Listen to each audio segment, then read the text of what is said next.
Hello guys, good morning. Magluluto ako ngayon guys ng ulam namin na tinulang isda. Ito yung aking halo guys.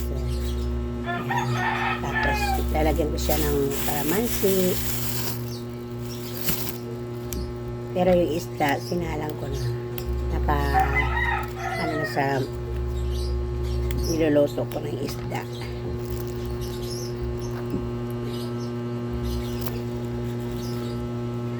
Aga ko yung nagluto para sa aming tanghalian. Itong gulay.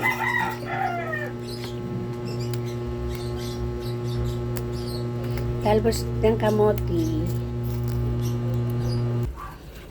Ito na guys yung aking niluluto. Lalagay na natin ngayon yung kalamansi.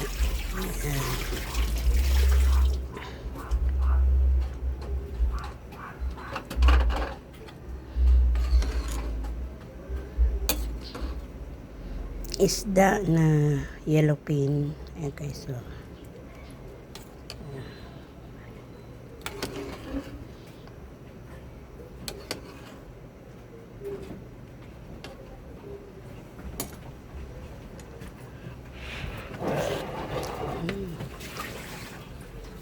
takpan muna natin guys ha. Yan guys yan guys, pinapakulo pa natin.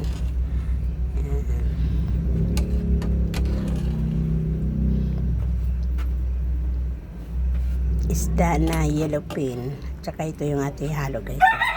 Talbos ng kamote. Yan.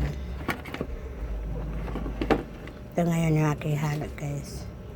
Yan yung sahog ay talbos ng kamote. Ayan guys, pwede na natin ilagay ang talbos ng kamote. Lalagay na natin guys ang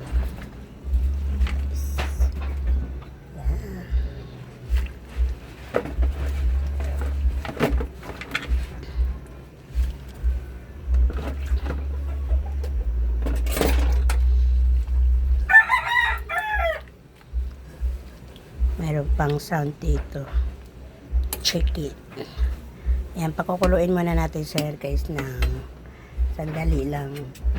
Takpan muna natin. Okay.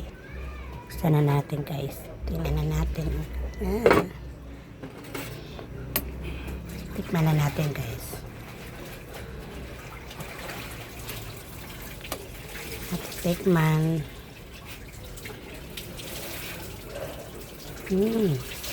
Sarap. Sarap siya guys. Ito na yung aming ulam sa tanghali. Simpleng luto lang ito guys. Lutong bahay. Yan. Itong bahay guys, so wow, ang sarap. Sarap ito guys kasi talagang Filipino luto na ito guys. Filipino dish. Thank you for watching.